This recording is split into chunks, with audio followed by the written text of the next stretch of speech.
সুখবর দিলেন Brazil coach Dorival. বিশ্বকাপ বাছাই পর্বের ম্যাচ দিয়ে দীর্ঘদিন পর মাঠে ফিরতে যাচ্ছেন নেইমার, রিচার্লিসন, ক্যাসিমেরো এবং গোলকিপার অ্যাডারসন। কোপা আমেরিকায় ব্রাজিল কোচ দরিভাল চেষ্টা করেছিলেন তরুণদের নিয়ে এগিয়ে যাবার, কিন্তু তরুণরা তার সে চেষ্টার গুড়ে বালি দিয়ে দিয়েছেন।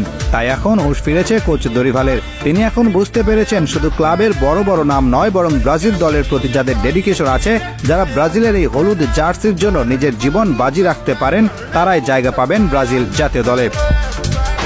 এদিকে উরুগুয়ান কিংবদন্তি লুইস সুয়ারেজ ব্রাজিল জাতীয় দলকে দিয়েছেন এক চমৎকার পরামর্শ। তিনি বলেন, ব্রাজিল যদি 2026 বিশ্বকাপ জিততে চায় তাহলে তাদেরকে আর্জেন্টিনাকে অনুসরণ করতে হবে। আর্জেন্টিনার খেলোয়াড়েরা যেমন নিজের সর্বোচ্চ দিয়ে দেখিয়ে দিয়েছেন তারা মেসির হাতে একটি শিরোপা তুলে দিতে চান এবং তারা সে কাজে সফল হয়েছেন। সেই একই কায়দা অনুসরণ করতে হবে ব্রাজিলকে। তাদেরকে এমন 10 জন খেলোয়াড় খুঁজে নিয়ে আসতে হবে যারা নেইমারকে সাহায্য করবে। 10 জন খেলোয়াড় যদি এমন তৈরি করতে পারে তাহলে বাকি কাজ নেইমার একাই করে ফেলতে পারবে। এসব কিছু মাথায় রেখেই ব্রাজিল কোচ দরিভাল তার নেক্সট মিশনে মাঠে নামার আগে দলে ডাক দিয়েছেন নেইমারকে। নেইমার ছাড়া এই ব্রাজিল দলের যে আপাতত কোনো মুক্তি নেই তা বুঝতে পেরেছেন কোচ দরিভাল। তাই এবার তিনি দলে ডেকেছেন এই ব্রাজিলিয়ান প্রিন্সকে।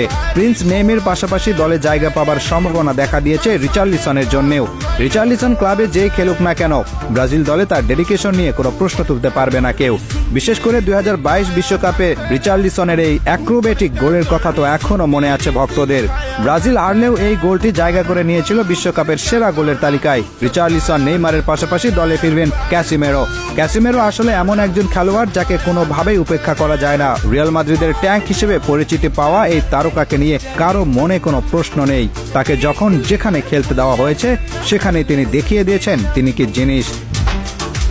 গোলকিপিংয়েও হয়তো এবার একটু পরিবর্তন আসতে পারে। ব্রাজিল জাতীয় দলে দীর্ঘদিন থেকে আছেন এলিসন।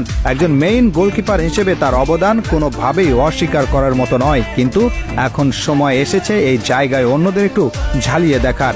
সেক্ষেত্রে অ্যাডারসন একটা ভালো অপশন। পাশাপাশি বেন্তুকেও একটু ট্রাই করে দেখতে পারেন কোচ দরিভাল, কারণ স্পেন এবং ইংল্যান্ডের সাথে অনুষ্ঠিত হওয়া ম্যাচে খুব ভালো পারফর্ম করেছিলেন এই তারকা। মোট কথা, ব্রাজিল কোচ দরিভালের মাথায় এখন একটাই প্ল্যান, আর সেটা হলো ব্রাজিল দলকে তাদের পূর্বের জায়গায় নিয়ে যাওয়া। তবে এক্ষেত্রে তাকে আগে যেটা নিশ্চিত করতে হবে সেটা হলো ব্রাজিল দলের প্রতি যাদের ডেডিকেশন আছে শুধুমাত্র তাদেরকেই দলে নিতে হবে। শুধু একে তাকে দলে নিয়ে লাভ নেই। সম্প্রতি ভিনিসিয়াসও এক আলোচনায় ব্রাজিলের পরাজয়ের ভার তার কাঁধে নিয়েছেন। তিনি বলেছেন তিনি চাইলে হয়তো 2টি হলুদ কার্ড অ্যাভয়েড করতে পারতেন, কিন্তু তিনি সেটা করেননি। এজন্য ক্ষমা চেয়েছেন ভিনিসিয়াস। আশা করা যায় ভিনি রদ্রিগোর মতো তরুণদের সাথে নেইমার, ক্যাসেমিরোর মতো অভিজ্ঞ তারকারা যখন খেলতে নামবেন তখন ভালো কিছু অবশ্যই হবে।